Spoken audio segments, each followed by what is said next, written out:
Welcome back to the Poor Proles Almanac. This is Andy, and today we're talking with Dr. Thomas Molnar from the renowned hazelnut breeding program at Rutgers University. Founded in 1996, the Rutgers breeding program is responsible for many of the recent cultivars that have found their way into the public, including Monmouth and Somerset. We chat about the work they're doing, what the future holds for the humble hazelnut, and we chat a bit about the dogwood project he also oversees. For more information, as always, check out the links in the show notes, and if you're interested in learning more about hazelnuts, check out the episode we released just last week. And now, let's get on to the interview.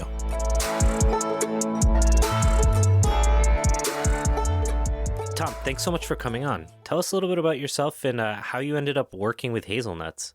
Oh, well, first of all, I appreciate the interest and the time today.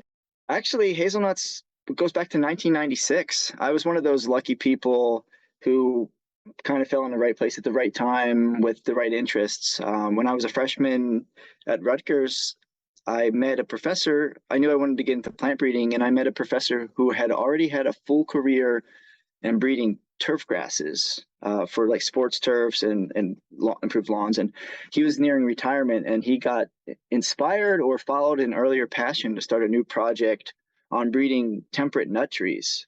So it wasn't just hazelnuts, it was hazelnuts and different species of walnuts, almonds, even ginkgos. We had pistachios, basically everything that J. Russell Smith talked about in his Tree Crops book. And I met Dr. Funk when I was a freshman, and I was just really blown away by the ideas of tree crops as a part of a sustainable agriculture.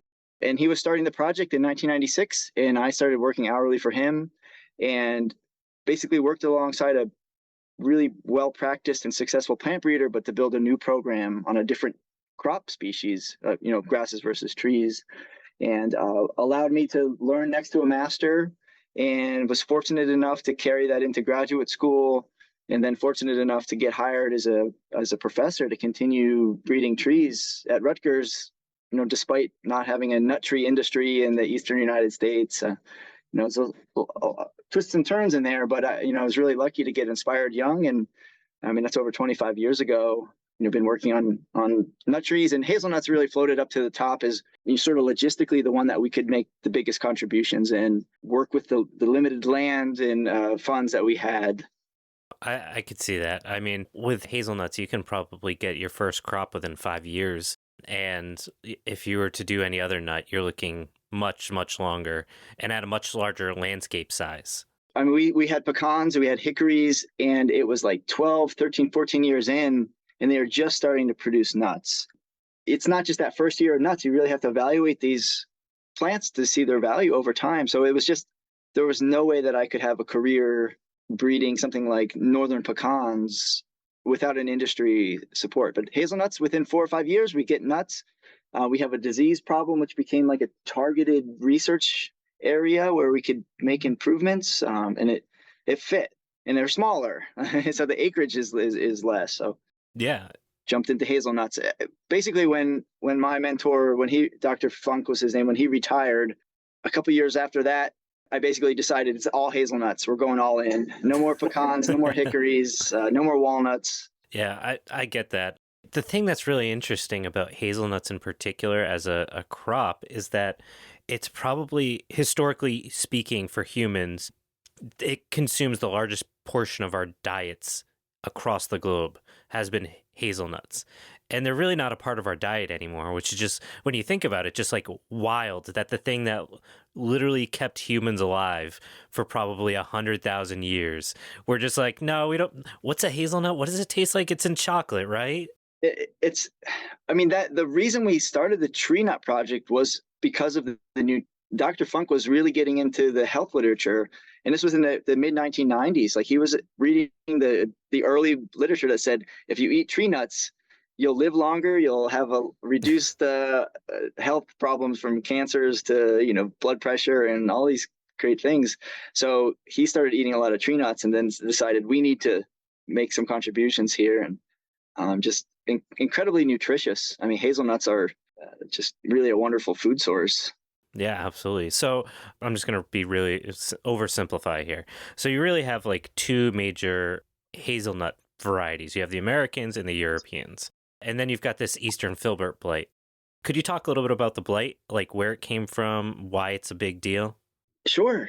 So there is some misconceptions on the blight sometimes because it's easy to confuse it with chestnut blight and how chestnut blight came to the United States and basically wiped out chestnuts. Where here, eastern filbert blight is a fungal pathogen that's been in North America for as long as hazelnuts have been here. So it's found associated with our Native American hazelnut, Corylus americana. The native hazelnut's highly tolerant, or even you could say resistant to it, although it does harbor it. But our native hazelnut has a very tiny nut with a thick shell. It's edible. It can be productive. It tastes good, but it doesn't really compare to the size and quality of a European domesticated hazelnut cultivar. So that's typically what they want to grow. They want to grow the larger, thinner-shelled European hazelnut. But unfortunately, the European hazelnut, having not evolved in the presence of the fungus that causes eastern filbert blight, is highly susceptible. So this has really been, even though there's parts of the eastern United States where European hazelnuts can grow climatically, if you try to grow them here, or in the past you've tried to grow them, and all of a sudden, or within a couple of years or even 10 years, the fungus makes its way from American hazelnut to European hazelnut, and it kills the trees. It's one of those diseases that kill the trees, so it's sort of a dead end. Now, I'm assuming that's similar to like chestnut blight, where it kills it down and then it reshoots out, or does it actually totally 100% wipe it out?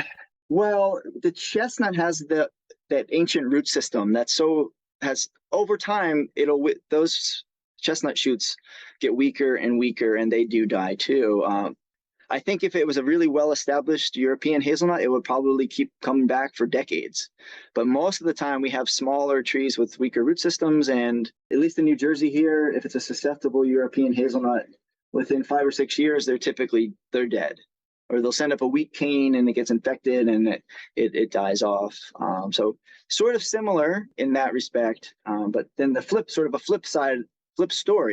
because here we're trying to grow a foreign plant with a native disease.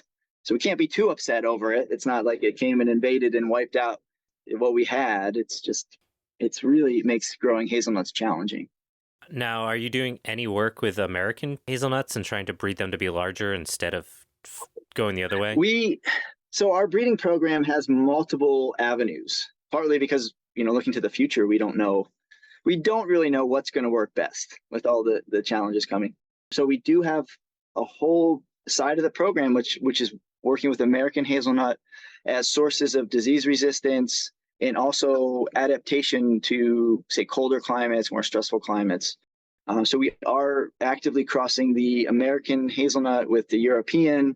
We're multiple generations in breeding of trying to basically keep some of those adaptation traits of the American, keep the disease resistance, but then get higher yields of bigger nuts with thinner shells and better quality that, Americans will see those kernels and say, oh, it's a hazelnut. They won't say, what's this, this little tiny, pea that goes in my granola or something.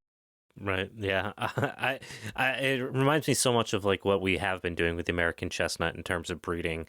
You've got it's 1/32 Chinese now. Some of the varieties that they've created, they're technically Chinese, but they have a lot of resistance. Is that kind of the direction we're going with this? We're going with it very similar, but even with the chestnut, they're finding it's more complicated. When you start looking at having durable resistance, there's many genes involved. So in the hazelnut, we can't do a simple back cross breeding program where we just reduce it and we keep crossing it back to European. So we're having to do a little more complicated breeding scheme. But the beautiful thing with hazelnut is, though, versus chestnut, we're not trying to reforest. We're trying to plant orchards of clones, essentially.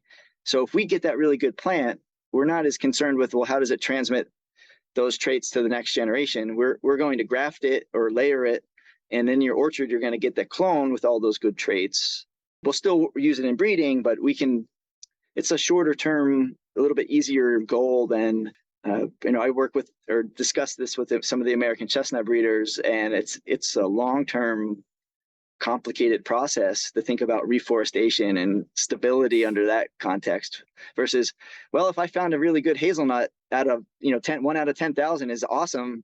We can clonally propagate it, and that's what the farmers will grow alongside other. I'm not advocating one cultivar is all we want to grow, but it's a little easier breeding.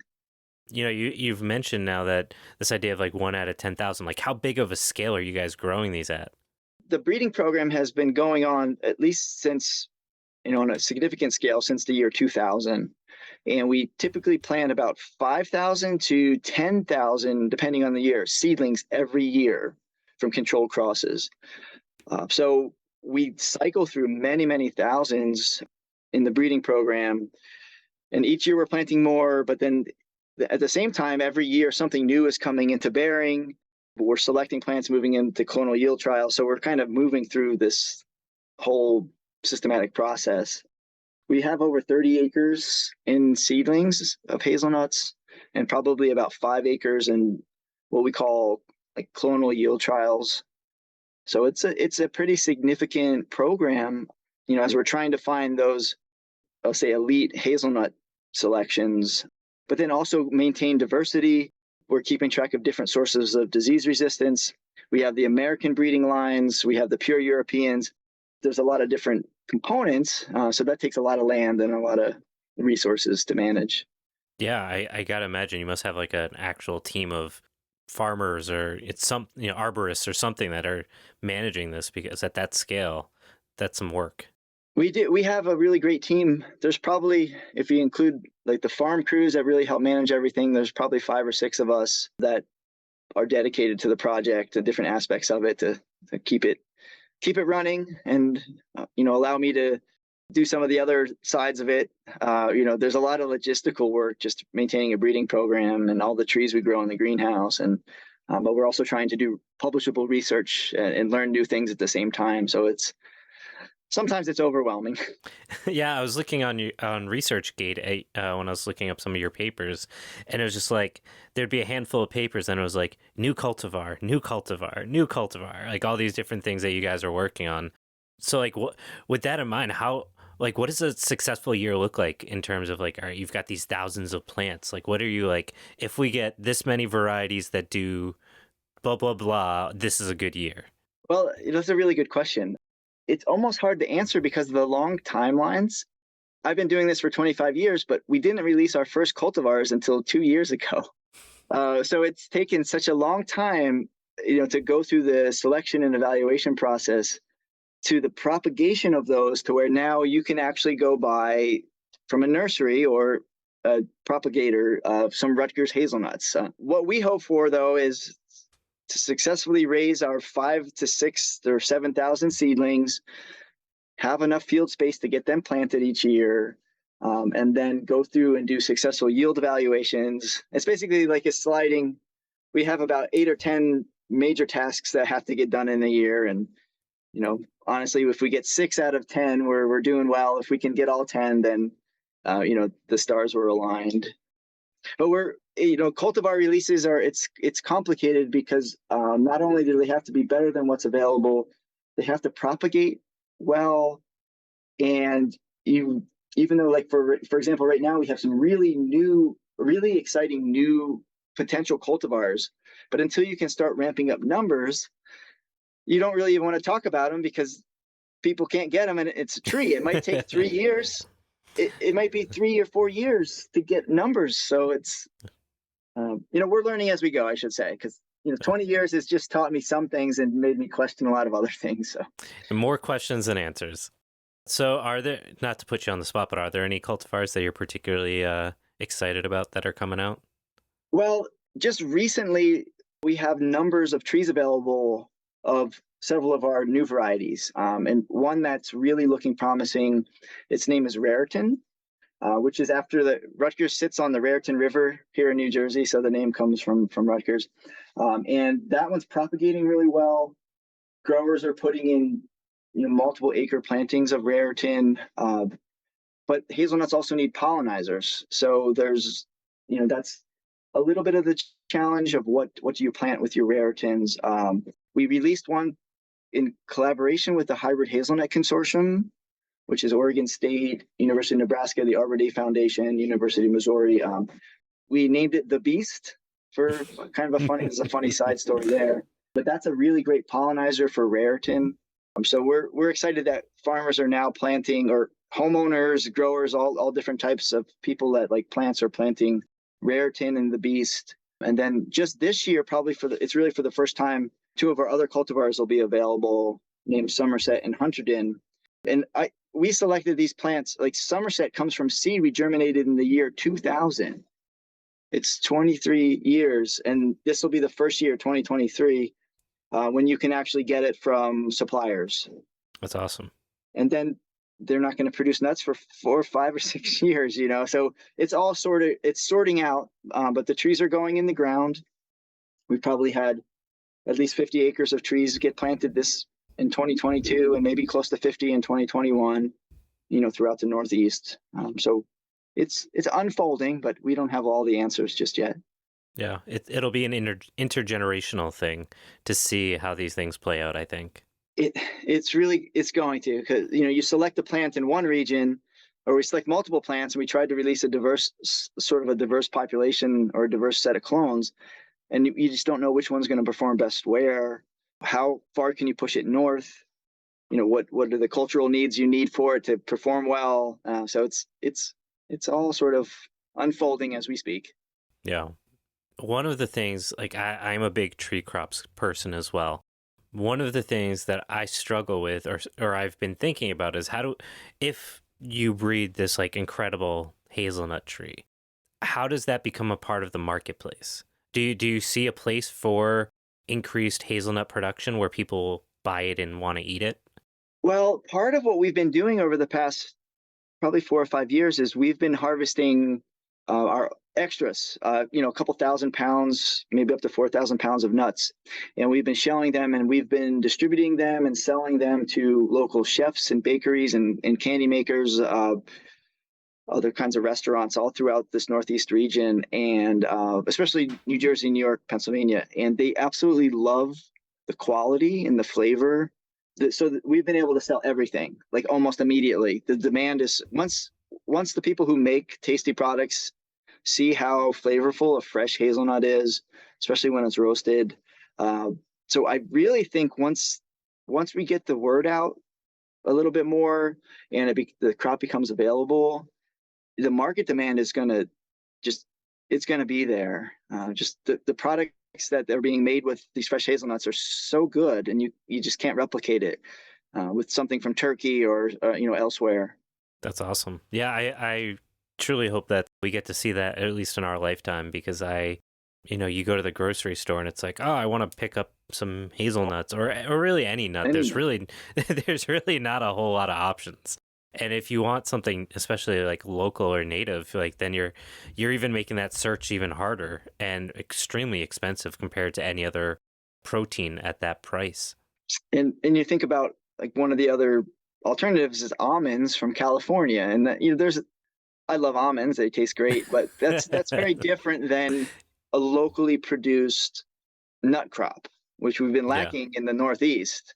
So I think that it's going to require expanding the market. People don't eat a lot of hazelnuts, but once they get an opportunity to see how flavorful they are and also recognize the nutritional value. One thing I should mention that once people realize this, that the storage life, the shelf stability of hazelnuts in the shell, you could leave them basically at room temperature for a year, and once you can shell them and roast them, and they still taste great. They retain their flavor. So in terms of local markets and being able to sell a crop basically all year and still have quality, it gets a lot of our farmers excited that do the farmer stands and the fresh market stands where, all your tomatoes have to go, all your peaches have to go at once. Well, here's hazelnuts, and you can sell, 50 pounds a week all year, essentially, if you handle them the right way. That's awesome. Now, have you guys started looking into other like additive type usages for hazelnuts, like thinking about breeding for oils or anything, something that you could utilize in like a livestock feed or anything like that? Well, early on, we did do some studies on oil content to see to look at what's the variation. Like, can you have some have 50% oil, Some have even higher, 65%, getting close to 70% by weight oil. We were even thinking, there was funding out there for biofuel research, and we were kind of looking at it as an oil crop. And then, I smartened up and realized the culinary and food value is off the charts for this oil. We also recognize, though, the main limiting factor is yield and production, not the variation within the plants. It's more of like, well, this might have a lower oil content, but we can increase yields by 500 pounds per acre, and that offsets it. So we've really focused on high quality kernels because you can press them for oil, but the market's there for the attractive round kernels that when you roast them, the skin comes off and they're flavorful and they go into candies and into pastes. And so we figured we'll focus on that because we have the genetic resources to get that. But we do have some growers that are looking into pressing them for oil. They're investing in the equipment because there's such a nice value added component. I think especially if you imagine growing them organically, locally, and then having a local oil, culinary oil, that's going to go over quite well, I think. So Yeah, I think so too. I mean, oils are so expensive, like good cooking oil. And, I was just on TikTok today, and I'm sorry I'm bringing up TikTok, but somebody was talking about how there's like this old woman in Greece talking about how like the olive oil we're getting in the United States isn't like the same thing as what they have there. And people are so distrustful of anything on that scale anymore because even if 99% of it is what it claims to be, that 1% is just, it makes everyone totally just like shut down and be like, I don't trust anything unless I can like talk to the guy who made it. In which case, like, it does speak to like some deeper like human condition kind of things where it's like we value our community, we trust our community. We don't have that anymore, and we're starting to see the repercussions of like not being accountable to anybody because you did something 6,000 miles away. So I think that comes back to this idea of like wanting foods local. And with like hazelnut oil, that means we have to start thinking about different foods that make more sense where we live. Yeah. And I think for a lot of us, hazelnuts make a lot of sense, especially given like their historical context for all humans across the earth that have required or utilized this plant for tens of thousands of years. But of course, the challenge becomes, and we talked a little bit about it before we started recording, is that when we start talking about tree crops, in terms of like the infrastructure for agriculture, it's a totally different animal. Although I feel like hazelnuts is kind of the sweet spot, though, because we do have a fair amount of crops already that are bush that we harvest from versus tree crops. So I'm curious if you've had any of those kinds of conversations with farmers about what it looks like to scale up something like hazelnut production. It is one of the topics of discussion, and it presents some significant challenges and changes of mindset. And so if it is going to scale up, just the mindset of annual agriculture versus tree crop agriculture is, for one, just that upfront investment, that the offset and the land required, but also the time required really at this point in time limits who jumps into hazelnut production. We're seeing a really interesting group of people that get into hazelnuts at this point, being on the front of, well, here are the new varieties and giving out some growing advice. And it tends to be people who aren't always necessarily relying on their farm for a living. They have other sources of income to offset that 4 or 5 or 6 years that's going to take to kind of get a return on your investment. But luckily, hazelnuts, like you said, are, although the European hazelnuts, I would say, are more tree, but the hybrid hazelnuts are bush form, but they're highly mechanized. So you can harvest them without a lot of hand labor. So whether it's the tree type Europeans or it's the more bush type hybrid hazelnuts, where there's a number of people now looking into over the top harvesting like you do for blueberries or some of the other berries. The main thing is it's not vegetables, it's not peaches. Like this just takes a few people with the right machines to harvest. So when we have farmers come in and we demonstrate our harvesting equipment, and they realize that it's very different than peaches or apples. We don't have as much pruning requirements. So you can really, it's mechanize this crop, which brings it into how do you grow corn and wheat and soybeans. It's all highly mechanized. So it kind of brings it into perspective. Hey, we're taking a quick break in the episode to remind you that you can get a whole lot more information from poorproles.com. On our website, we have access to our supplemental reader for the podcast, which provides more depth and context as well as thorough citations for all of the stuff we talk about in the show. You can also sign up for our newsletter, which updates you about limited releases, such as various nursery stock that we sometimes sell through the Poor Proles website, as well as updates about new merch that we have. You can also support the show through that website, poorproles.com, where you have access to our Patreon and our Substack to get early releases for articles and episodes. Now, if you enjoy the show and are just looking for even more audio content, go check out Tomorrow Today, which just wrapped up season 1, or tune into The Gastropocene, which is a project of myself and Dr. Aisha Khan to discuss the way our diets have driven the Anthropocene and what it looks like to use our diets for good. Now, back to the show. In New Jersey, where we are, land values are really high. The prices of land are high. Everything is a little extra complicated, I think, in terms of, the price of land and labor and inputs. But I think once we show some of it in action, you see the trees, and, recognize you're not having to plant these every year. And in fact, you don't have to prune them every year once they're established, minus sucker control if you're growing, European hazelnuts, but you're going to get this valuable crop year after year. I can see a mindset. I'm getting contacted by traditional farmers or people in the traditional farming community, whether it's conventional or organic. I'm seeing more of that as their neighbors who moved from the city and bought a nice parcel of land and is now turning into hazelnuts. The conventional farmers are getting a little bit interested. At least it seems. We're still, it's happening slowly, but it's exciting to see a little bit more acceptance in that community too. That's awesome. And it's funny that you brought up blueberries, because that was exactly what I was thinking about, is seeing the machines come through on blueberry bushes and just like clearing them out. That's exactly what I had envisioned for like a hazelnut production type system. I'm excited over us getting to that point. It really changes the equation in terms of how do you manage the orchard floor, even food safety. The nuts aren't dropping on the soil. It gives you a lot of options. It's still being worked out, though. Our best, most productive hazelnuts can be 25 feet tall. Maybe that's a little too large, but the hybrid hazelnuts are much smaller, more compact, but we haven't quite, I would say, identified just the right plant material yet. So I think over the next 5 to 10 years, it's all coming together. The engineers are working on the equipment. I've seen some really great equipment in working on hazelnuts. So if we can just get the right plants, the right equipment, figured out the timing and, all the other components, this can be a really nice, sustainable crop. Yeah, absolutely. And how far north can these hybrids go?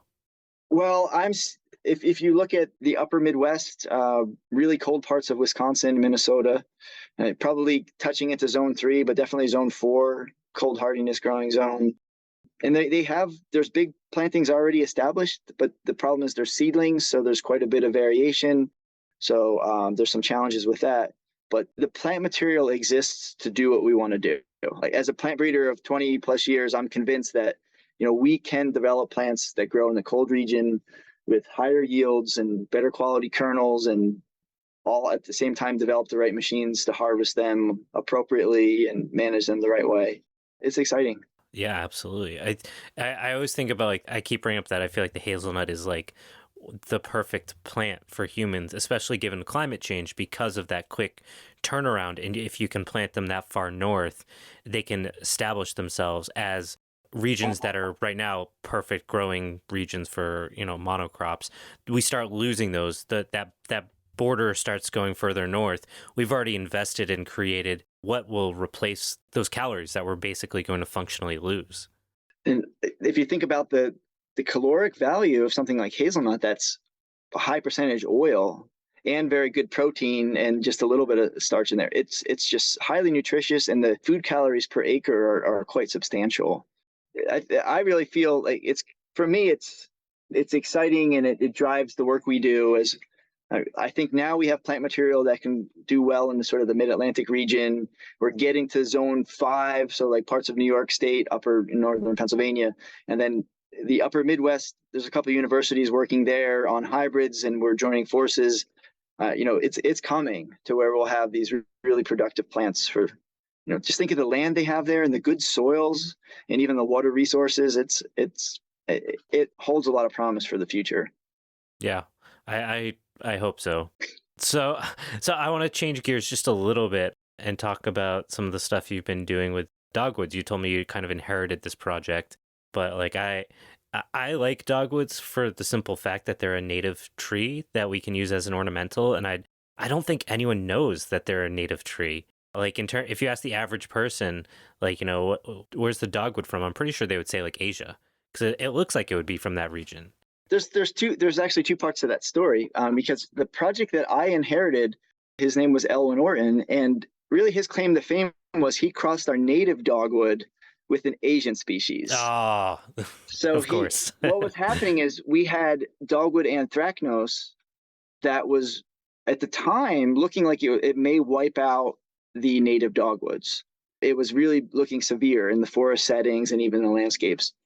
So earlier on in his career, although these two species bloom about a month apart, really challenging to cross them, but he worked at it and he was able to make these interspecific hybrids between the two, which ended up being anthracnose resistant, stem borer resistant, like more, how hybrid plants can just be more robust than either parent. And so I inherited a program really based on interspecific hybrids, or mixing the native and Asian dogwoods.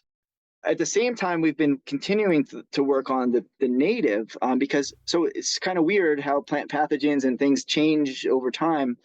So anthracnose, although it hasn't fully disappeared, it petered out somehow, right? Something changed or something compensated, or another thing we don't, like a virus or another pathogen. I never got a clear answer, but it didn't wipe out our native dogwoods. It just kind of went away a bit. At the same time, when that was going away, a new strain of powdery mildew came from Asia that just hammers our native dogwood.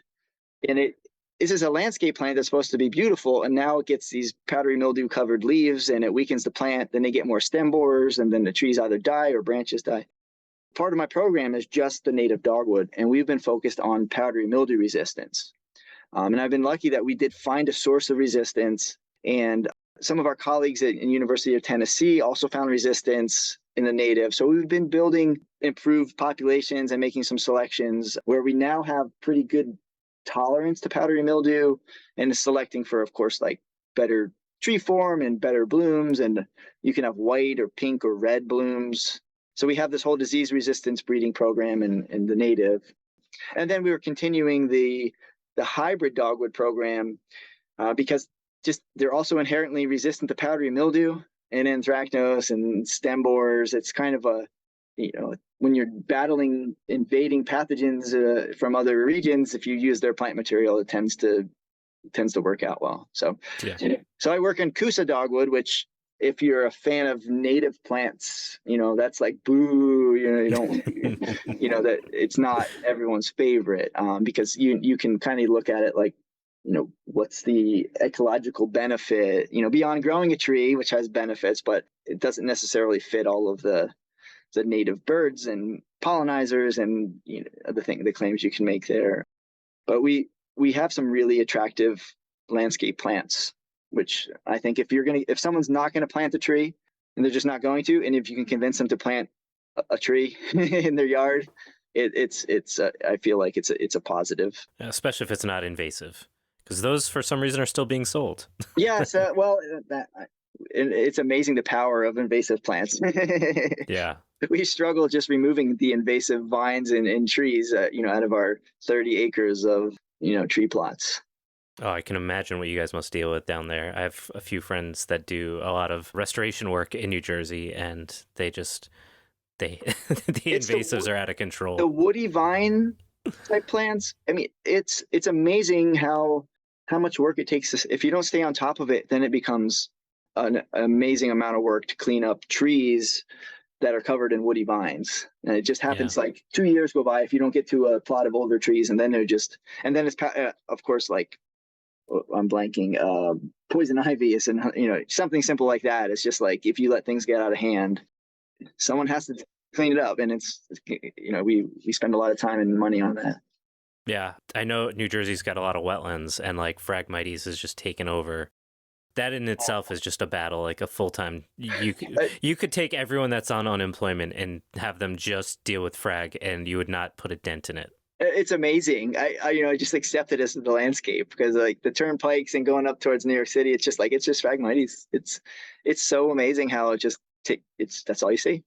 It's frightening, but yeah, yeah, we're a little off track. But so for people that are listening, and like I know a lot of people listening are really into hazelnuts. Is there anything they can do as just like backyard people with maybe a couple dozen hazelnut trees to contribute to something like this? Or if you weren't working in the field doing this every day, what would be the thing you would do because you care about this stuff?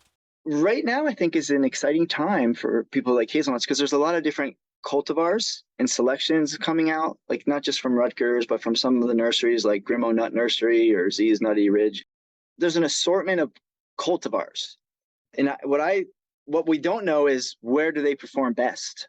From even a small garden plot of 10 trees, if someone is interested and they order a bunch of these different varieties that are coming out and put them into their landscape, and then watch them and see which ones actually work well. When do they bloom? Which ones overlap? I think there's a lot to gain.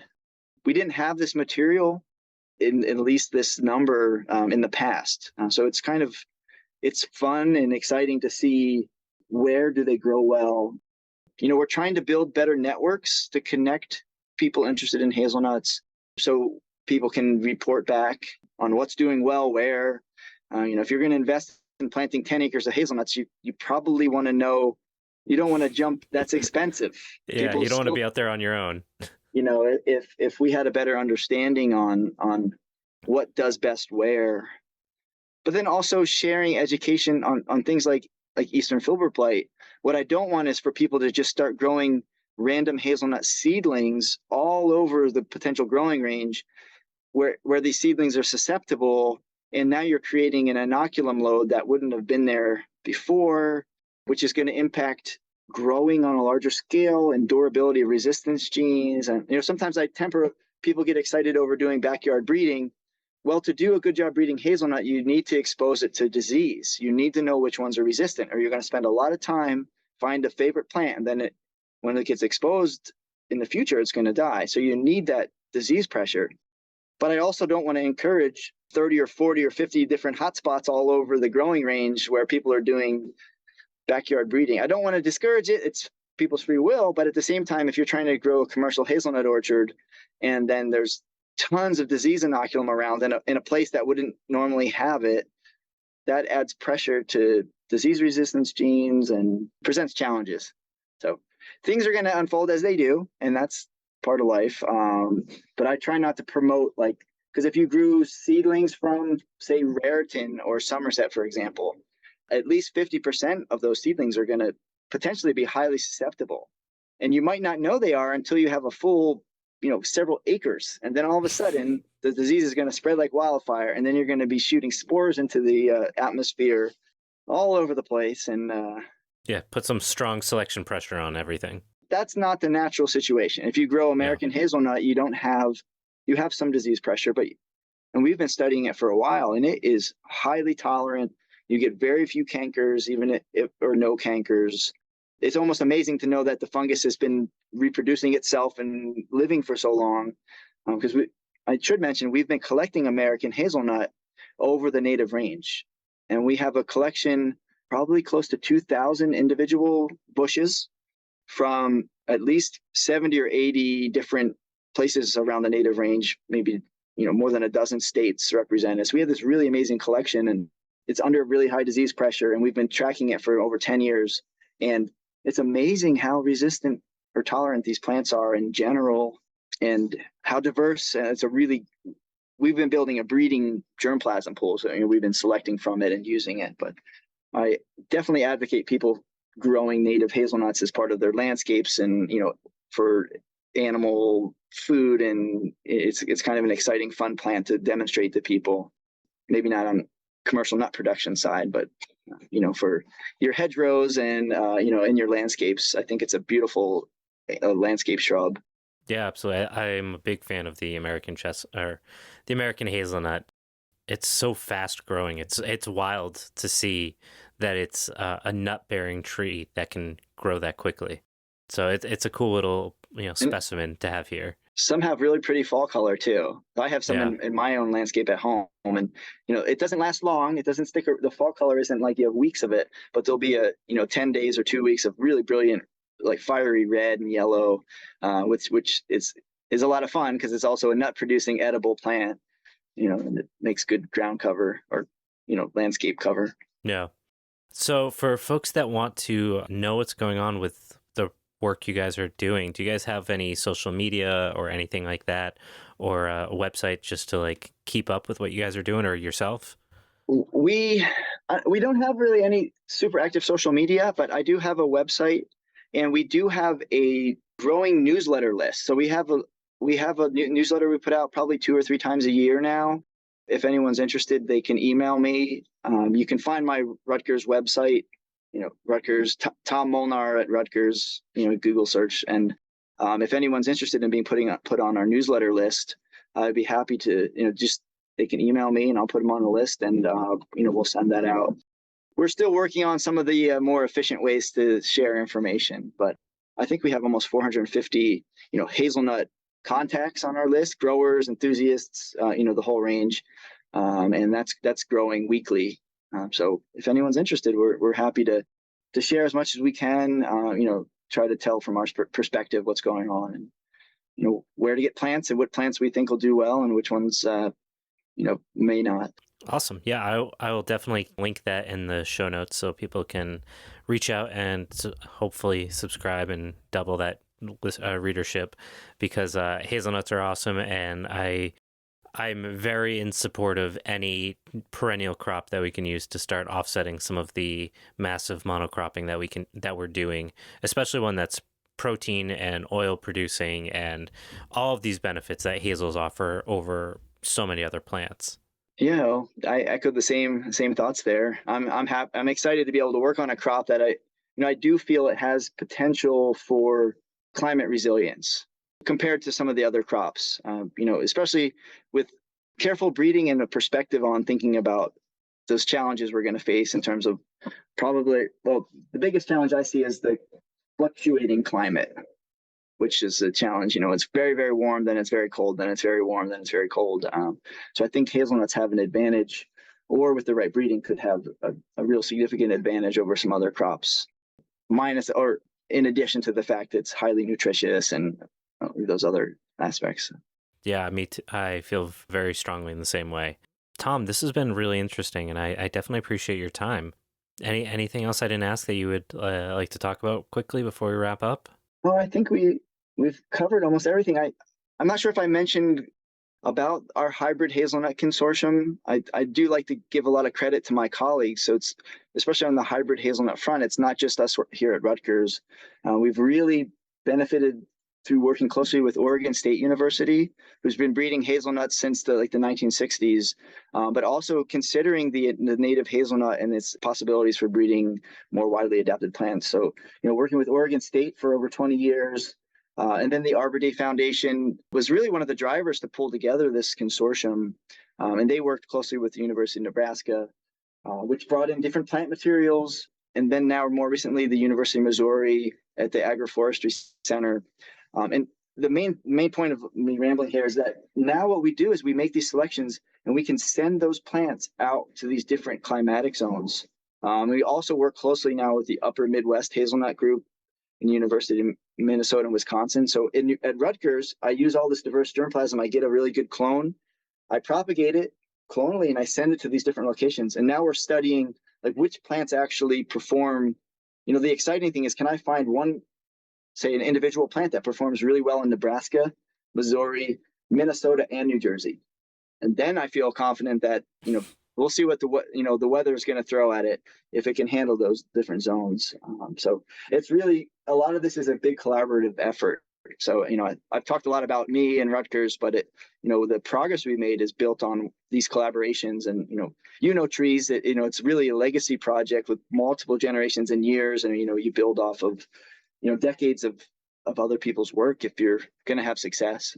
Yeah. And I appreciate the work you're doing. I know a lot of other people do, even though it might be something that flies under the radar, people doing hazelnut breeding, but it's important, and it's going to be a huge part of our food system in the future. I hope so. Well, I appreciate you reaching out and giving me the opportunity to talk about it. Yeah, thanks so much for coming on. Great. Thank you so much.